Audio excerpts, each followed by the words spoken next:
because honestly, they do not employ a lot of people after the fact.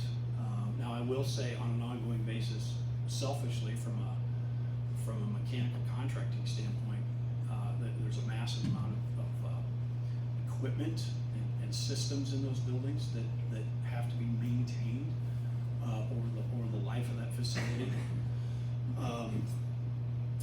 It probably puts us on the map. If they're choosing us for data centers, it means we have a good network of fiber in our state, which says something. Data centers aren't the only people that use that fiber. That's a good question. Do you know the answer? Do you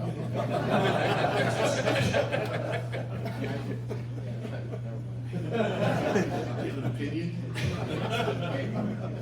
Two more, go ahead. Joel, thank you for coming. Everything you've talked about is incredibly impressive, but there's been a huge amount of capital that Baker Group has had to invest in their business. Is that becoming a difficult thing for you to continue to do as a private company? Is it difficult? Everybody hear that question? He's asking us about the capital. Okay. I don't think so. I mean, yes, there's a certain amount of capital. From a fabrication standpoint, I would tell you that overall the industry is headed towards this prefabricated nature anyway. So everything we're doing, everything we're investing in, I'm fairly bullish that we're going to be able to use that technology for other things that come down the pipe later. The other technology, everybody in the market's worried about what's next, right? You have all these people, you go send them off to do this work, and what happens when this dries up? There's a handful of other technologies, from everything from robotics to these small nuclear plants to power generation in general.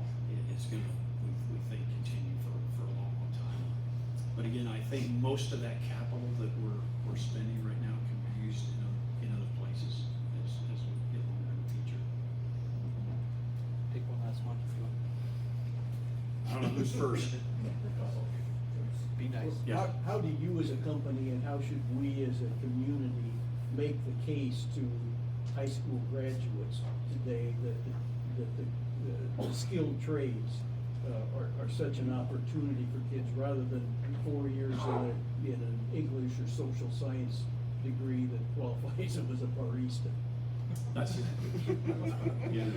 great question.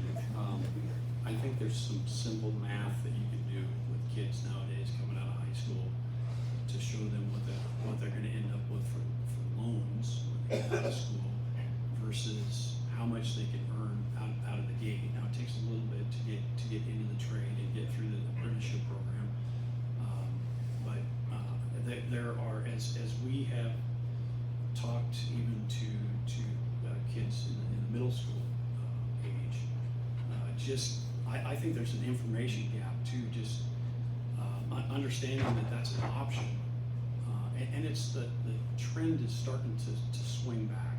We're seeing more and more kids in the trades, and I think even in trade schools, it's starting to come back. But I think there's some simple math you can show them about what the cost of 4 years of college costs. Great. Thank you, Joe. Appreciate it.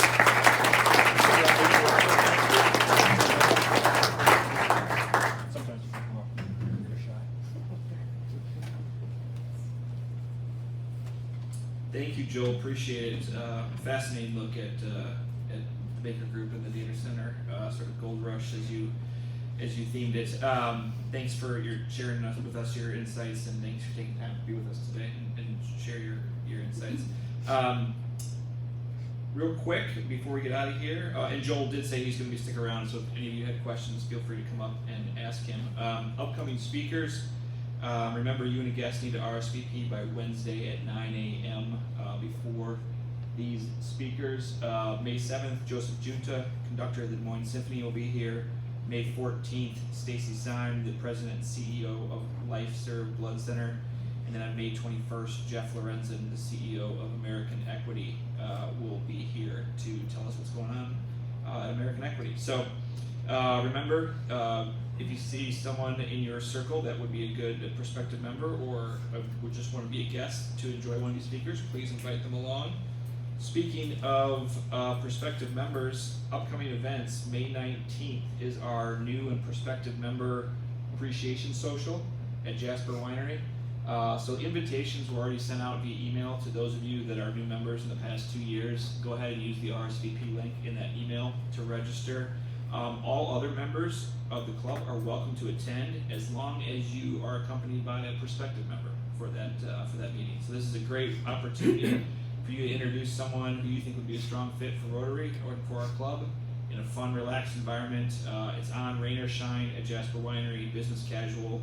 Just make sure you RSVP to Kitty with both your name and your guest's name, and then maybe an email address of the guest if you have it. Okay, quickly, upcoming morning fuels. Rounding out my Rotary year, we will do Tuesday, May 5th, Jackie Norris, which is next Tuesday, will be at Freedom Blend Coffee to share with us about her career. And then on June 9th, Susan Scharnberg will be our featured speaker. Remember, the fellowship is free, but the coffee is on you at Freedom Blend Coffee from 9 to 10 a.m., excuse me. All right, thank you for being with us today. Thanks for being a vital part of the Rotary Club of Des Moines. Thank you to all our guests, even Zach. I'll see you again tomorrow morning. Stay true to the good. We are adjourned.